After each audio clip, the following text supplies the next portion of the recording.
Working new details on a murder investigation. Today, the man accused of killing his girlfriend in her Cranston apartment tried to kill himself at the ACI. Prison officials say Matthew Komrowski did not suffer life-threatening injuries from his suicide attempt. He was brought to Rhode Island Hospital for treatment. Komrowski was arraigned yesterday on charges that he killed Shirley Goon-Donnelly just one day after he was released from prison early for good behavior. It's a state policy that's recently come under fire. And tonight, one local Advocacy group is calling for it to change. Eyewitness News reporter Walt Buteau joins us now outside the ACI in Cranston with what he's learned. And it was 1 week ago tonight that the victim was talking to her mother, worried about the suspect getting out of the ACI.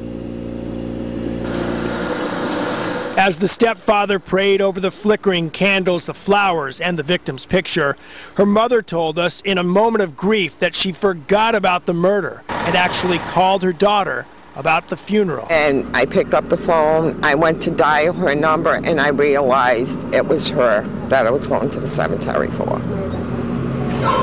She tells us Komrowski grinned at her family right before the courtroom melee. And she remembers her last phone call to her daughter involved the suspect 2 nights before the murder.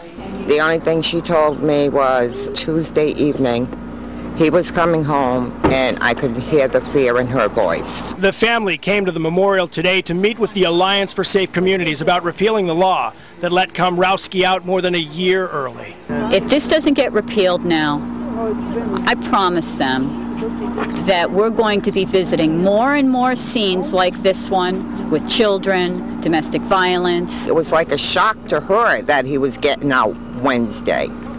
She had no time to prepare. No, none whatsoever. She was my only daughter, and I can't explain how much she's going to be missed. And that bill that would repeal the good time rule in Rhode Island is before the General Assembly right now. With the West Bay Mobile Newsroom in Cranston, Walt Buteau, Eyewitness News.